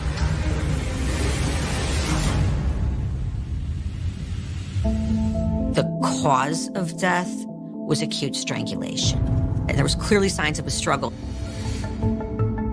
The victim is 23-year-old Ursula Sakowska, and the scene is eerily similar to Janice's murder. It's a female, same manner of murder, strangulation, and found in a tub. You have to ask, could these things possibly be connected? Because that's not all the 2 women had in common. They both had cable appointments the day that they were killed. And it turned out to be the same cable installer, Anthony Triplett.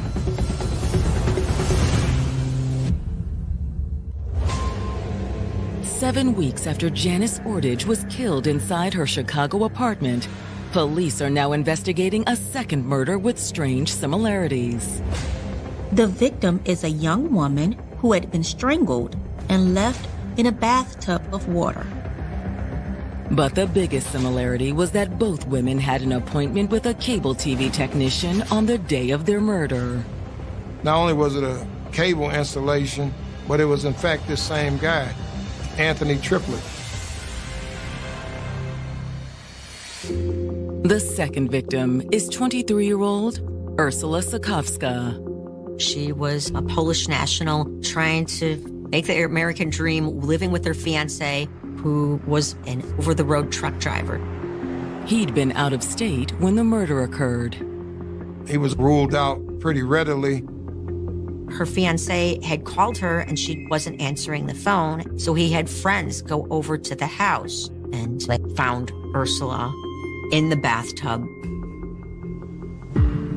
In addition to the murder, there was a lot of items taken. Ursula had a jewelry box that was missing some items, and a $700 gold watch is missing. There were witnesses, the neighbors, that saw a cable guy that was scheduled for a visit that day. He had his truck parked out in front of her house almost 5 hours. Convinced that Anthony Triplett is behind both murders, the detectives act fast. We're talking about a person that's, at least in my estimation, the budding serial killer. After not finding him at his home, detectives pay a visit to his work. Anthony Triplett? And he tosses something shiny out of his hands into the bushes. He tried to actually Chicago police run away from him. The detectives apprehend Anthony and retrieve the object that he tossed away. It turns out to be the watch that's been reported by the fiancé of Ursula as being taken. It was identified by serial number as belonging to him. Once the detectives take Anthony into custody, they call Janice's family with the news. His exact words were, "Girls, we got to something." And I was overjoyed. While the family rejoices, the detectives search Anthony's work van. Inside the back of his van was a shirt Right across the logo was a long blonde hair. But that's not all they find. They found a jacket of his that had blood on it. They also found an iPod that apparently belonged to Janice. In fact, it says Janice's iPod on the actual iPod. In the interrogation room with detectives again, Anthony doesn't deny that he'd been by Ursula's house that day, but he does deny having anything to do with her death. He stated that he never got into Ursula's house. Well, nobody was home, so I left. But the detectives know everything he says is a lie. That was obviously clearly refuted by her personal hair being in his van, and very damning is the gold watch, which was burglarized from that crime scene. I've never seen that before. Y'all must have planted that. But they saw him throw the watch.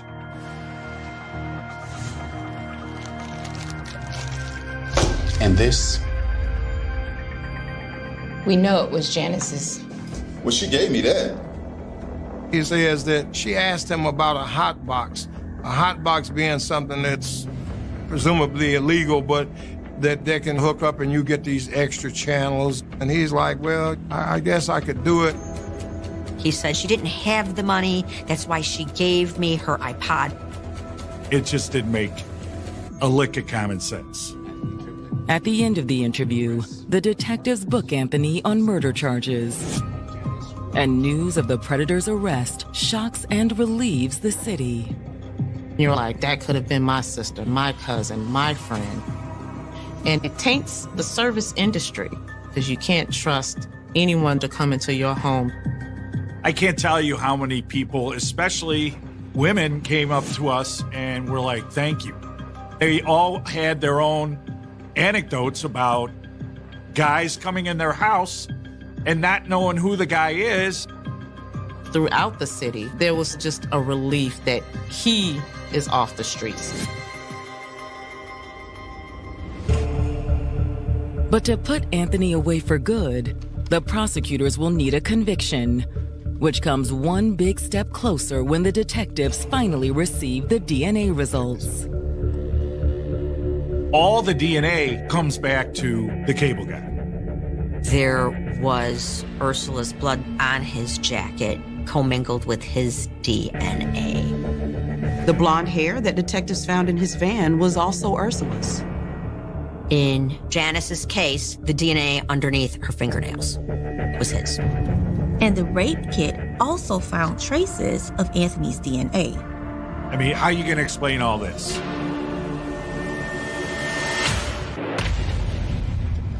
Chicago detectives have strong evidence against Anthony Triplett in the murders of both Janice Ordich and Ursula Sakowska.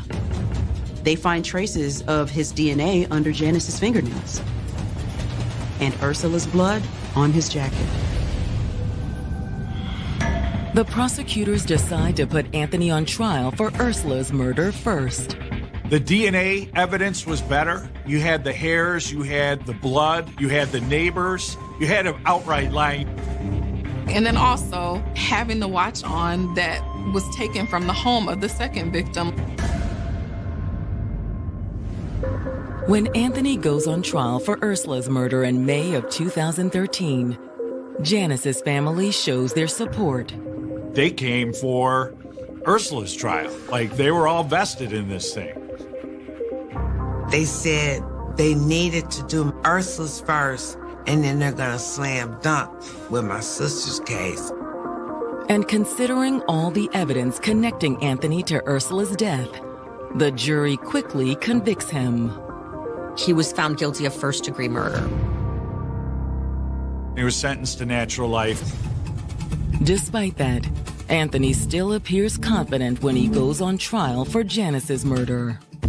It was more or less, can you believe this guy? You know, the smiles in the courtroom. He see us all sitting in the front row sobbing, so I'm like, wow, unbelievable. He has no remorse. But even though Anthony has already been sentenced to life in prison for Ursula's murder, Janice's family is determined to see him pay again. Janice's family wanted her to have her day in court. It wasn't enough to just have the one naturalized conviction. So it was important to see justice through all the way to the end. When the prosecution lays out its case, they start by explaining how Anthony took advantage of the access his job afforded him. She let him into her apartment to perform a service, which he was hired by the cable company to do. He has the capacity to come off as someone who is trustworthy and who is safe. But in reality, he was a cold-blooded killer. He saw Janice was an attractive woman, and he saw opportunity to take advantage of her. You live here by yourself? He had very poor impulse control, and he sees the opportunity to perpetrate this trifecta, rape, murder, and the burglary. The ones that I've met, they simply can't control themselves. It was just all about Anthony getting his needs met. At some point during their interaction, Janice sensed the danger. She called her boyfriend. Hey, I got this cable guy here. He's acting pretty weird. She was sharing on the phone, this guy's a little weird, he's made some advances. But it was too late. Who are you talking to? That's none of your business. Let me show you what I've done. Sure.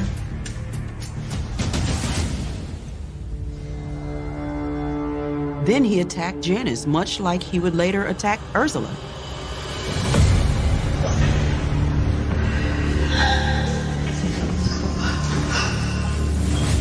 The way he killed both these women was with his hands around their neck. And after he sexually assaulted them.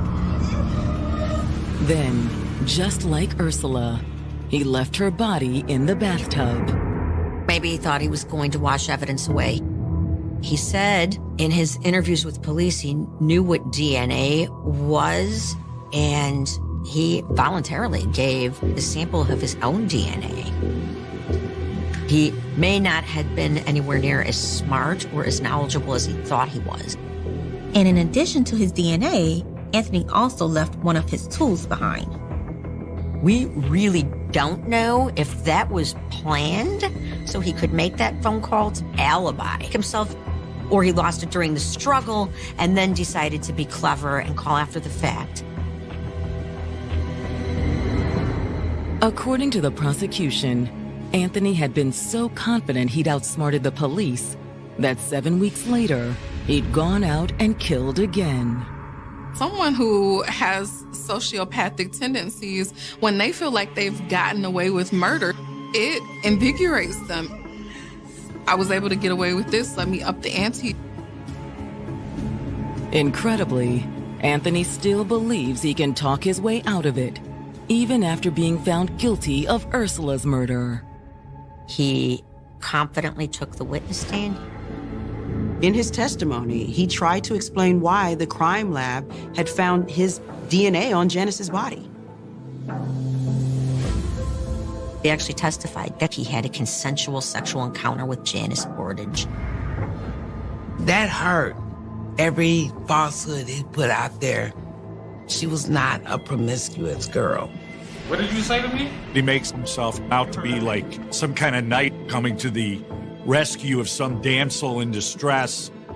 By blaming the murder on a resident he'd seen in passing on his way to Janice's apartment. Anthony Triplett thinks he's the smartest person in the room, and he thought he was going to talk his way out of this. But will any of that matter to the jurors? The jury finds Anthony guilty a second time.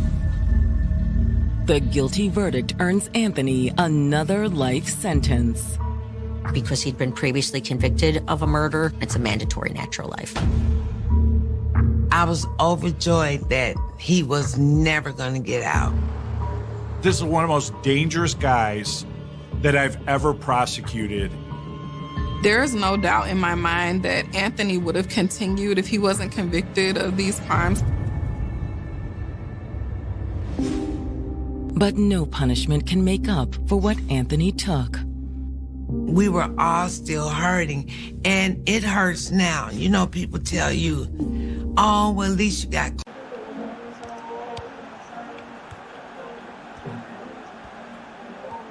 Cơ hội để tổ chức một tình huống phản công cho đội bóng. Thủ môn đã cản phá xuất sắc. Và kỳ vọng vô cùng hoàn hảo.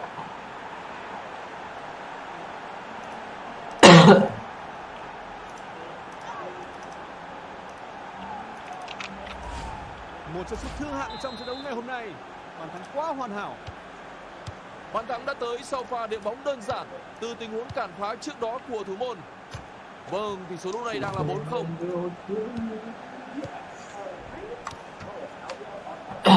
Một tình huống dứt điểm. Cú sút đưa bóng đi trúng cột.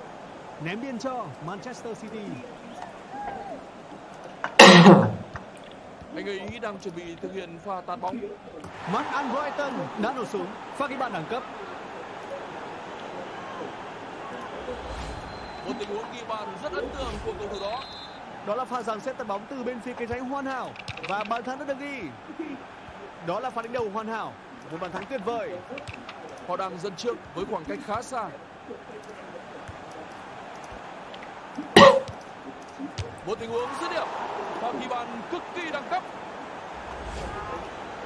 Bàn thắng đã tới, thật sự đơn giản khi có tới hai cầu thủ áp sát thủ môn.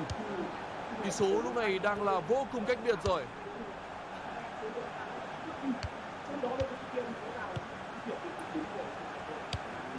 Rodrigo. Một tình huống phản công nhanh, một siêu phẩm đã được vẽ ra. Đáng tiếc khi bàn thắng không được công nhận. Một tình huống việt vị.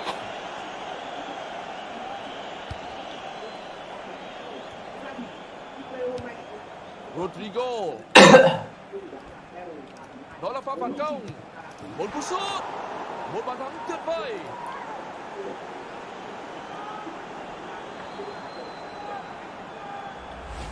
Đó là một chân sút đẳng cấp, một cơ hội không thể tuyệt vời hơn.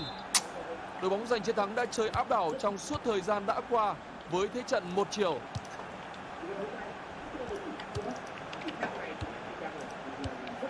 Tchouaméni, Vinicius Junior, Casemiro.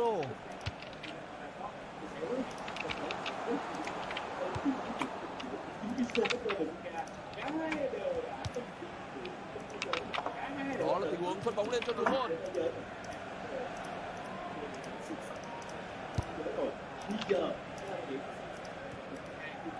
Christian Eriksen.